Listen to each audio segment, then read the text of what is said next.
மிகுந்த எழுச்சியோடு சிறப்போடு நடாத்தி கொண்டிருக்கக்கூடிய என்னுடைய அருமை தங்கை திருமதி கனிமொழி கருணாநிதி அவர்களே, கழகத்தின் முதன்மைச் செயலாளர் திரு நேரு அவர்களே, துணை பொதுச் செயலாளர்கள் ராஜா அவர்களே, அந்தியூர் செல்வராஜ் அவர்களே, சாமிநாதன் அவர்களே, கழக இளைஞரணியின் செயலாளர் துணை முதலமைச்சர் தம்பி உதயநிதி அவர்களே,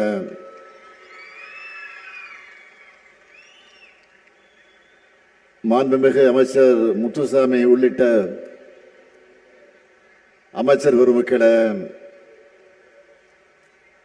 சட்டமன்ற நாடாளுமன்ற முன்னாள் இந்நாள் உறுப்பினர்களே, கழகத்தின் அமைப்பு செயலாளர் RS பாரதி அவர்களே, துவக்கத்தில் அனைவரையும் வரவேற்று மகிழ்ந்திருக்கக்கூடிய கரூர் மாவட்ட கழகத்துடைய செயலாளரும் மேற்கு மண்டல தேர்தல் பணியினுடைய பொறுப்பாளருமான செயல் வீரர் செந்தில் பாலாஜி அவர்களே, திராவிடர் கழகத்தினுடைய பிரச்சார செயலாளர் வழக்கறிஞர் அருள்மொழி அவர்களே, மகளிர் தொண்டரணியின் செயலாளர் ராணி அவர்களே, மகளிரணியுடைய மாநில துணை செயலாளர்களே, மகளிரணியின் செயலாளர் திருமதி எலன் டேவிட்சன் அவர்களே, தலைமை கழகத்தினுடைய நிர்வாகிகளே, ஆற்றல் மிகு மாவட்ட கழகத்தினுடைய செயலாளர்களே, மகளிரணியுடைய மாவட்ட நிர்வாகிகளே, உள்ளாட்சி அமைப்புகளை சார்ந்திருக்கக்கூடிய பிரதிநிதிகளை, என் உயிரோடு கலந்திருக்கக்கூடிய தலைவர் கலைஞர் அவர்களின் உயிரினும் உயிரான அன்பு உடன்பிறப்புகளை, பத்திரிகை மற்றும் ஊடகத்துறை சார்ந்த நண்பர்களே, உங்கள் அனைவருக்கும் என்னுடைய அன்பான வணக்கம். கருப்பு சிவப்பு கடல் போல லட்சக்கணக்கான பெண்கள், தாய்மார்கள் இப்படி ஒரே இடத்துல கூடதான் கூடியிருப்பதாக வரலாறே இருக்காது. உங்களை பார்க்கவே ஒரு பவர்ஃபுல்லா இருக்கு. இப்போ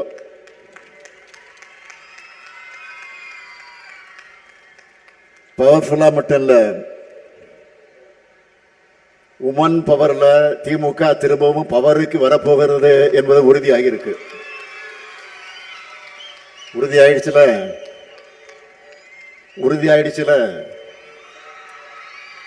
கேட்கல, உறுதியாயிடுச்சுல மகிழ்ச்சி. இப்படி ஒரு பவர்ஃபுல் மாநாட்டை மிக சிறப்பாக இந்த மாநாட்டு பணிகளை எல்லாம் முழுமையாக தன்னுடைய தோளில் சுமந்து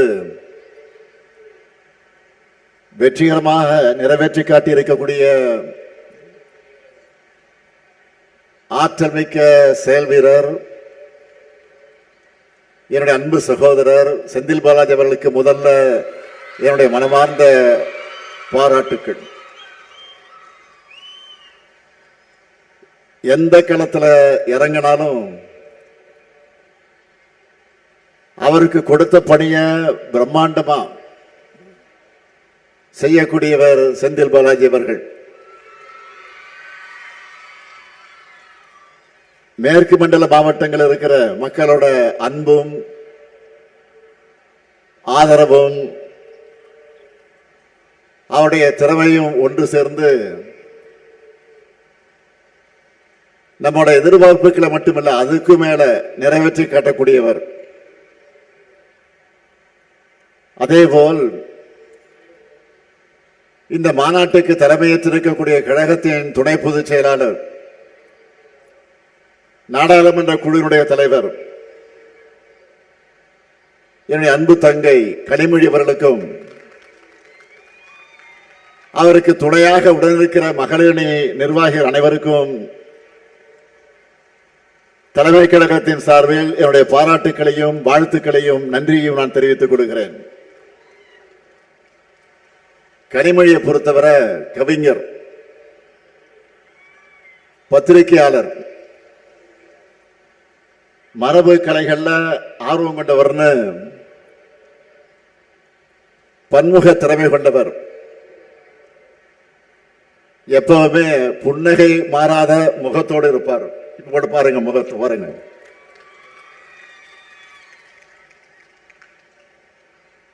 அதே வேளையில்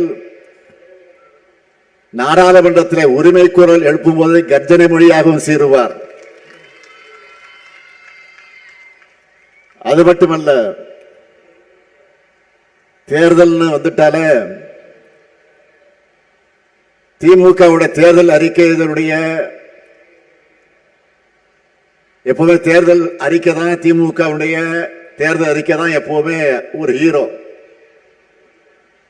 அந்த ஹீரோவையே தயாரிக்கும் பொறுப்பை இப்ப அவர் ஏற்றிருக்கிறார். கடந்த நாடாளுமன்ற தேர்தல் அந்த பணியை அவர் செஞ்ச போது முழுமையான வெற்றி பெற்றோம். ஆக நிச்சயம் உறுதியா சொல்றேன், வரும் சட்டமன்ற தேர்தலில் மாபெரும் வெற்றியை பெறப்போகிறோம், அது உறுதி. நிறைய பேர் இப்ப எதுக்கு மகளிர் மாநாடுன்னு கேட்கிறாங்க. அவங்களுக்கு நான் சொல்லிக்க விரும்புவது, பெண்களின் முன்னேற்றமே நாட்டினுடைய முன்னேற்றம். பெண்களின் வெற்றியே சமூகத்தின் வெற்றி. அடிமைத்தனத்தை பிரேக் பண்ணி பகுத்தறிவு சுடரை கையில ஏந்தி தந்தை பெரியார், பேரறிஞர் அண்ணா, முத்தமிழறிஞர் கலைஞர் கட்டி எழுப்பிய தமிழ்நாடு முன்னேற்ற பாதையில நடைபோடுது. நம்மோட அந்த மாபெரும் லெகசியை பத்தி நம்மளை கேள்வி கேட்கிறவங்க தெரிஞ்சுக்கணும். 1916 நீதி கட்சி தொடங்கினப்போ முதல் கூட்டத்திலேயே ஒரு பெண் கலந்துகிட்டாங்க. அவங்கதான் அலமேலு மங்கை தாயாரம்மாள். அதே போல இன்றைக்கு நாம நூற்றாண்டை கொண்டாடிக்கிட்டு இருக்கக்கூடிய சுயமரியாதை இயக்கத்தை 1925 ஆண்டு தந்தை பெரியார் தொடங்கினார். அப்போ மூவலூர் ராமாமிர்த அம்மையார் போன்ற பல பெண்கள் அதில் பங்கெடுத்தாங்க. 1949 திமுக தொடங்கினப்போ சத்தியவாணி முத்து உள்ளிட்ட பலர் கலந்துகிட்டாங்க. 1967 அண்ணா தலைமையில் அமைந்த அமைச்சரவையிலும் அவங்க இடம் பெற்றாங்க. இந்த வரலாறு அத்தனை நான் சொல்வதற்கு என்ன காரணம், ஏன் சொல்றேன்னா, தொடக்கத்தில் இருந்த திராவிட இயக்கத்தில் பெண்கள் முக்கிய பங்கு வகிச்சிருக்கிறாங்க. இந்த மகளிர் அணியுடைய தொடக்கம் எது தெரியுமா? பெண்களுக்கான ஒரு தனி அமைப்பு வேணும்னு பேரறிஞர் அண்ணா அவர்கள் 1956 ஆண்டு கழகத்தின் மகளிர் மன்றத்தை தொடங்கினார். அதை தொடர்ந்து மகளிர் மன்றத்தை மகளிர் அணியா விரிவாக்கி வலுவான கட்டமைப்பை உருவாக்கினார் நம்முடைய உயர்நிகர் தலைவர் கலைஞர் அவர்கள். மிகப்பெரிய மாநாடுகளையும் நம்ம மகளிர் அணி நடத்தி இருக்காங்க. அதனுடைய தொடர்ச்சி தான் நீங்க எல்லாரும். நிறைய இளம்பெண்கள் இங்க வந்திருக்கிறத பார்க்கும்போது பெருமையா இருக்கு. திராவிட இயக்கத்தில் பெண்கள் பங்களிச்ச வரலாற்றை தெரிஞ்சுக்கிறது மட்டும் இல்ல, திராவிட இயக்கத்தால் பெண்கள் அடைந்த வளர்ச்சியை உங்க வயசுல இருக்கக்கூடிய மற்ற பெண்களுக்கும் எடுத்து சொல்லணும். 100 ஆண்டுக்கு முன்னையே நம்முடைய முன்னோர் அவ்வளவு செஞ்சிருக்காங்களே, இப்ப நாம அதையும் தாண்டி பணியாற்றணும்னு உங்களுக்குள்ள ஒரு உத்வேகம் பிறக்கணும். எந்த நிலைமையில இருந்து நான் முன்னேறி வந்திருக்கோம்னு கொஞ்சம் யோசிச்சு பாருங்க. பெண்கள் படிக்க கூடாதுன்னு சொன்னாங்க, அடுப்படியை தாண்டி போக கூடாதுன்னு நிறுத்தி வச்சாங்க. ஆண்களை சார்ந்து மட்டுமே இருக்கணும்னு அடிமைப்படுத்தப்பட்டாங்க. அதையெல்லாம் உடைச்சு எரிஞ்சது யாரு? நம்ம திராவிட இயக்கம் தான். அதை மட்டுமா பண்ணணும்? தேவதாசி முறையை ஒழிச்சோம், சட்டம் போட்டு பெண்களுக்கு சொத்துரிமையை பெற்று தந்தோம். பெண் ஏன் அடிமையானால்னு கேள்வி கேட்டு பெண்களின் கல்வி உரிமை சம உரிமைக்கு நாம் போராடி இருக்கிறோம். அதனால இன்னைக்கு இவ்வளவு தூரம் முன்னேறி வந்திருக்கிறோம். தமிழ்நாட்டை பாருங்க, நாட்டில் இருக்கக்கூடிய மற்ற சில மாநிலங்களையும் பாருங்க. போன வாரம் கூட ராஜஸ்தான்ல பெண்கள் மொபைல் போன் பயன்படுத்தக்கூடாதுன்னு சில குழுக்கள் தடை போட்ட செய்தி வந்துச்சு. ஆனா நம்ம ஊர்ல ஆப்பிள் போன்களை தயாரிக்கிற தொழிற்சாலைகளை அதை அசம்பிள் பண்றது பெண்கள் தான். திராவிட இயக்கமும் நம்மோட தலைவர்களும் பண்ண புரட்சியோட விளைவுதான் பெண் விடுதலை, மகளிர் முன்னேற்றம். இன்னைக்கு எல்லா கட்சிகளையும் பெண்களுடைய பங்கு குறிப்பிடத்தக்க அளவுக்கு இருக்கு. அதுக்கும் நாம ஏற்படுத்தின விழிப்புணர்வு தான் காரணம்.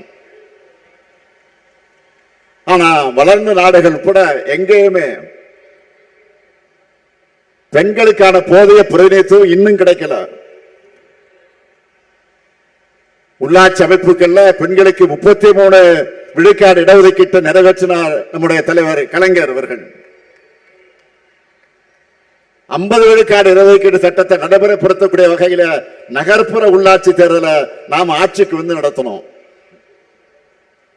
தமிழ்நாட்டில் இப்போ பெண் மேயர்கள் தான் அதிகம். உள்ளாட்சியில் உங்களுக்கு கிடைச்சிருக்கக்கூடிய அதிகாரம் நாடாளுமன்றத்திலும் சட்டமன்றத்திலும் கிடைக்கணும். அதுதான் திமுகவுடைய லட்சியம். அதுக்காகத்தான் 33 விழுக்காட்டுக்காக தொடர்ந்து போராடுகிறோம். 2017 தலைநகர் டெல்லியிலே இதுக்காக நம்ம மகளிரணி சார்பில் போராட்டம் நடத்தப்பட்டுச்சு. நாடாளுமன்றத்திலே தங்கை கனிமொழி இதுக்காக அழுத்தமாக குரல் கொடுத்தார்.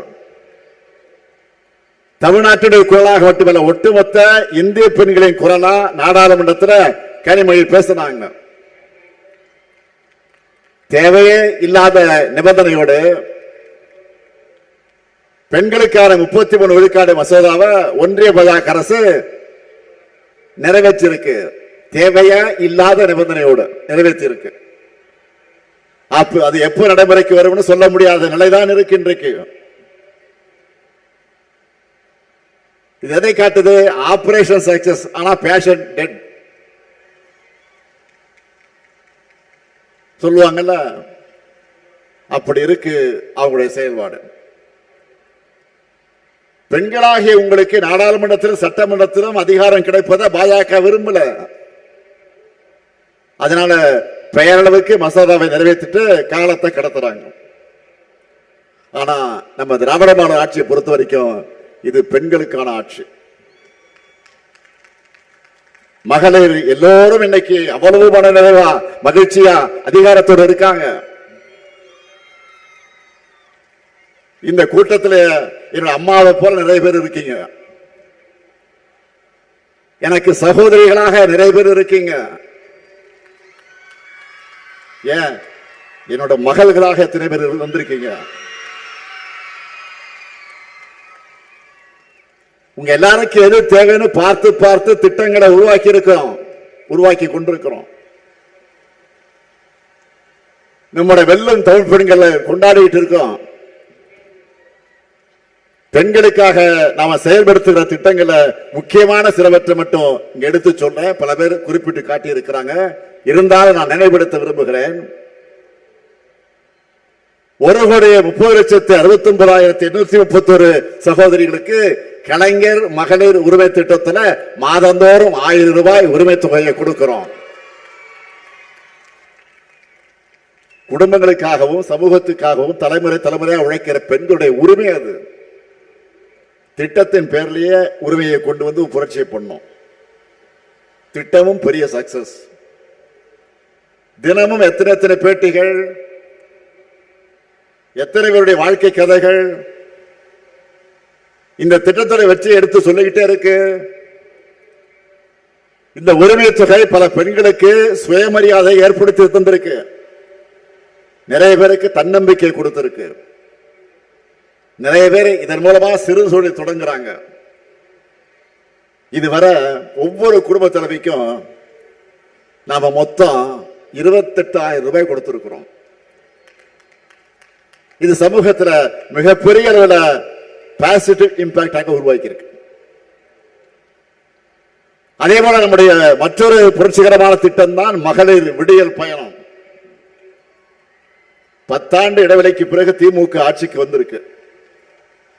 ஸ்டாலின் முதலமைச்சராக ஆகியிருக்கிறார் என்ற மாற்றம். ஆட்சிக்கு வந்து அடுத்த நாள் எதிரொலிக்க வேண்டும் என்று நினைச்சேன். அப்படி சிஎம்மா நாம் போட்ட முதல் கையெழுத்தை பெண்கள் கட்டணம் இல்லாமல் பேருந்தில் பயணம் செய்யக்கூடிய திட்டத்துக்கு தான். நான் சிஎம் ஆன அடுத்த நாள் பஸ்ல ஏறினதும் டிக்கெட் வாங்க காசு கொடுத்த பெண்கள் கிட்ட மு.க. ஸ்டாலின் ஆட்சிக்கு வந்துட்டார், இனிமேல் நீங்க டிக்கெட் எடுக்க தேவையில்லைன்னு சொல்லப்பட்டுச்சு. நாம ஆட்சிக்கு வந்ததும் முதல்ல பெண்களின் வாழ்க்கையில தான் மகிழ்ச்சி ஏற்படுத்தணும். இந்த விடியல் பயணத்தில் உங்களுக்கு ஒரு சுதந்திரமும் முக்கியத்துவம் கிடைக்குதா இல்லையா? அதுதான் என் கனவு, என்னுடைய லட்சியம் எல்லாம். இந்த திட்டத்தால பெண்கள் பயணம் செய்யறத பெரிய அளவுக்கு அதிகரிச்சிருக்கு. நிறைய வாய்ப்புகளை தேடி போய் வாழ்க்கையில முன்னேறிட்டு இருக்காங்க. பல மகளிர் காலையிலே பஸ்ல வேலைக்கு போறாங்க. பூ, காய்கறி, மீன் விற்பனை செய்யறது, சிறு தொழிலில் ஈடுபடுறாங்க. உரிமை தொகையாக கிடைக்கிற 1000 ரூபாயோட சேர்த்து விடியல் பயணம் திட்டத்தால மாசம் 1000 ரூபாய் கூடுதலா மிச்சம் பண்றாங்க. வேலைக்கு போறவங்க, கோயிலுக்கு போறவங்க, உறவினர்களை பார்க்க போறவங்க, கல்லூரிக்கு போறவங்க, தேர்வுக்கு தயாராக நூலகத்துக்கு போறவங்க, அனைத்து தரப்பு பெண்களுக்கும் இது பயனுள்ளதா இருக்கு. இப்படி இதுவரை 900 கோடி முறை பயணம் செஞ்சிருக்கிறாங்க. அடுத்து அரசு பள்ளியில படிச்சு முடிக்கிற பெண்கள் கல்லூரியில் சேரக்கூடிய எண்ணிக்கை குறைவாக இருக்கிறத கண்டுபிடிச்சோம். இதை எப்படி தடுக்கலாம்னு யோசிச்சு உருவாக்கப்பட்ட திட்டம் தான் புதுவை பெண் திட்டம். சுமார் 7 லட்சம் மாணவிகளுக்கு மாதம் 1000 ரூபாய் வழங்கப்படுது. இதனால இப்ப பள்ளி முடிக்கிற பெண் பிள்ளைகள் மட்டுமில்லாம பல ஆண்டுகளுக்கு முன்னாடியே படிப்பை பாதியிலே நிறுத்தின பெண்களும் மீண்டும் கல்லூரிக்கு அடியெடுத்து வைக்கிறாங்க. தன்னுடைய மகனோடு சேர்ந்து கல்லூரிக்கு போறவர் அம்மாவை, மகனோடு சேர்ந்து கல்லூரிக்கு போகக்கூடிய அம்மாவை கல்வியில் சிறந்த தமிழ்நாடு நிகழ்ச்சியில் நான் பார்த்தேன். இதுதான் புதுமை பெண் திட்டத்தோட வெற்றி. அதே நிகழ்ச்சியில நான் முதல்வன் திட்டத்தால ஜப்பானிய மொழி கத்துக்கிட்டு வேலை கிடைச்ச ஒரு மாணவி அந்த மொழியிலேயே எனக்கு நன்றி சொன்ன வீடியோவை நீங்க பார்த்திருப்பீங்க. இப்படி நான் குறிப்பிட விரும்புவது, நான் முதல் திட்டத்திலேயே கடந்த 4 கல்வியாண்டுல 22,17,543 பயிற்சி சான்றிதழ்களை மாணவிகளுக்கு வழங்கியிருக்கிறோம். அவங்கள இப்ப பல பேரும் இப்ப நல்ல வேலைகள் இருக்காங்க. என்னதான் பெண்கள் வேலைக்கு போக ஆரம்பிச்சிட்டாலும் உங்களுக்கு நடைமுறையில் இருக்கக்கூடிய பெரிய சுமை என்பது சமையல் அறை. அவசர அவசரமாக வேலைக்கு கிளம்பும் பெண்கள் தான் சமையல் வேலையும் பார்க்கணும். என் நிலைமை இன்னமும் தொடர்ந்து தான் இருக்கு, அது தொடரத்தான் செய்யுது. இதனால சில நேரங்களில் குழந்தைகளுக்கு காலை உணவை சரியா ரெடி பண்ண முடியாத சூழல் ஏற்படுது. பெண்களுடைய சமையலறை சுவையும் குறைக்கணும், குழந்தைகளுக்கு சத்தான உணவையும் சுவையான உணவையும் பரிமாறணும் தான் காலை உணவு திட்டத்தை உருவாக்கி இருக்கிறோம். இதனால ஒவ்வொரு நாளும் 19,34,069 குழந்தைகள் வயிறார சாப்பிடுறாங்க. அந்த குழந்தைகளை பெற்ற தாய்மார்கள் தங்கள் பாரம் கொஞ்சம் குறைஞ்ச நிலையில நிம்மதியோடு இருக்காங்க. அது மட்டும் இல்ல, நான் தொடர்ந்து திரும்ப திரும்ப வலியுறுத்தி சொன்ன விஷயம் கல்விதான். யாராலையும் திருட முடியாத சொத்து. அதுலயே ஒரு பெண் படிச்சா அந்த குடும்பத்தோட 4-5 தலைமுறையை முன்னேற்ற முடியும். அப்படிப்பட்ட பெண் கல்விக்கு முக்கியத்துவம் கொடுத்து பெண்களுடைய கல்லூரி கனவு தடைபடக் கூடாதுன்னு தான் புதுமை பெண் திட்டத்தை உருவாக்கி இருக்கிறோம். இந்த திட்டத்தில் மாதம் 6,92,471 மாணவிகளுக்கு 1000 ரூபாய் வழங்கிட்டு இருக்கோம். நகர்ப்புற வாழ்விட மேம்பாட்டு வாரியம் சமத்துவபுரம்னு அரசு வழங்கக்கூடிய வீடுகளுக்கான ஒதுக்கீட்ட அந்த ஆணைகளை கூட குடும்பத் தலைவர்களின் பேரில் தான் கொடுக்கிறோம். அது மட்டும் இல்ல, பெண்களின் பேர்ல பதியப்படக்கூடிய அசையா சொத்துக்களுக்கு பதிவு கட்டணத்தில் 1 விழுக்காடு சலுகையும் கொடுத்திருக்கிறோம். கனிமொழி பேசுகிற போது சொன்னார, நம்மளோட முயற்சிகளால கடந்த 4 ஆண்டுகள்ல ஸ்டார்ட் அப் நிறுவனங்களோட எண்ணிக்கை 6 மடங்கு உயர்ந்திருக்கு. அதையே இந்த நிகழ்ச்சியில நான் குறிப்பிட்டு சொல்றேன்னா, அந்த ஸ்டார்ட் அப் நிறுவனங்களோட எண்ணிக்கையில சரிவாதி நிறுவனங்களை பெண்கள் தான் தலைமையேற்று நடத்துறாங்க. இதுதான் தமிழ்நாட்டுடைய தனித்துவமான சாதனை. அதே போல கிராமப்புறங்கள்லையும் பெண் தொழில் முனைவோர்களை வழிகாட்டி வளர்த்தெடுக்கிற தமிழ்நாடு ரைஸ் TN ரைஸ் திட்டமும் வெற்றி பெற்றிருக்கு. இதன் விளைவா இந்தியாவிலே அதிகபட்சமா தமிழ்நாட்டில் தான் 13 விழுக்காடு பெண்கள் தொழில் முனைவர்களாக பொருளாதாரத்துக்கு பங்களிக்கிறாங்க. அடுத்து மகளிர் சுய உதவி குழுக்கள் 1989 தான் திமுக ஆட்சியில கலைஞருடைய ஆட்சி காலத்துல தான் தொடங்கின திட்டம். அது தொடர்ந்து 2006 கழக ஆட்சி அமைஞ்சதும் உள்ளாட்சித்துறை அமைச்சராக இருந்தேன்னா எல்லா மாவட்டங்களையும் சுற்றுப்பயணம் செஞ்சேன். ஒரு முறைக்கு 2 முறை போனேன். பல மணி நேரம் நின்று ஆயிரக்கணக்கான சகோதரிகளுக்கு கடன் உதவிகளை வழங்கினேன். கால் வலிக்க வலிக்க வழங்கினேன். இந்த திட்டத்தை பெரிய அளவில் விரிவுபடுத்தணும். திராவிட மாடல் ஆட்சியை இன்னும் அது வளர்ந்து புது ரெக்கார்ட் படைக்கக்கூடிய அளவுக்கு இப்போ 1,39,520 கோடி ரூபாய் லோன் கொடுத்திருக்கிறோம். இப்போ உயர்கல்விக்காகவும் வேலை காரணமாக சொந்த ஊர்களை விட்டு போய் தங்கக்கூடிய பெண்கள் பாதுகாப்பா தங்களுடைய சொந்த வீட்டில் இருக்கிற மாதிரி உணர்வோடு தங்க வேண்டும் என்று இதுவரை 19 தோழி விடுதிகளை உருவாக்கி இருக்கிறோம். மேலும் பல புதிய விடுதிகளை கட்டிக்கிட்டு இருக்கிறோம். இப்போ நான் சொன்ன திட்டங்கள் எல்லாம் ரொம்ப குறைவுதான், சொல்ல நிறைய இருக்கு, நேரம் இல்லை. சிம்பிளா சொல்லணும்னா திராவிட மாடல் ஆட்சி பெண்களுக்கான ஆட்சி. ஏன் பெண்களுக்கு முன்னுரிமை அப்படின்னு சிலருக்கு இயல்பா கேள்வி வரும். பெரியார்கிட்டையும் இப்படி ஒரு கேள்வியை முன் வச்சாங்க. அப்போ என்ன சொன்னார் தெரியுமா? அந்த பெரியார் என்ன சொன்னார் தெரியுமா? இந்த பயன்கள் எல்லாம் உங்கள் வீட்டில் இருக்கக்கூடிய உங்களுக்கு, உங்களுடைய சகோதரிகள், உங்களுடைய மகள்கள், உங்களுடைய மனைவி, உங்க தாய்மார்களுக்கு தான் போய் சேருது. அவங்க முன்னேறினா உங்களுடைய சுமையும் தான் குறையும்னு ரொம்ப பிராக்டிக்கலா பதில விளக்கமா தந்தார் தந்தை பெரியார் அவர்கள். தந்தை பெரியாருடைய பதில் தான் இந்த முத்துவேல் கருணாநிதி ஸ்டாலினுடைய பதிலும். பெண்கள் முன்னேறினாதான் ஒட்டுமொத்த சமூகம் முன்னேறணும்னு நாம இவ்வளவு செய்யறோம். ஆனா ஒன்றியத்தில் ஆட்சி நடத்துகிற பாஜக அரசு என்ன பண்ணி இருக்கு சொன்னாங்களே, தம்பி உதயநிதியை சொன்னார், தங்கை கனிமொழியும் குறிப்பிட்டு சொன்னார். நாடு முழுக்க இருக்கக்கூடிய பெண்களுடைய வாழ்வாதாரத்துக்கு துணையாக திட்டம் எது? மகாத்மா காந்தி பெயரில் 100 நாள் வேலை திட்டத்தை இன்னைக்கு இழுத்து மூடி இருக்கிறாங்க. நான் டேட்டாவோட சொல்றேன். கடந்த 4 ஆண்டுகள்ல 100 நாள் வேலை திட்டத்தில் பயனடைந்தவருடைய விழுக்காடு எத்தனை விழுக்காடு பெண்கள் தெரியுமா? சொன்ன ஷாக் ஆகிடுவேன். 88% பெண்கள் தான்.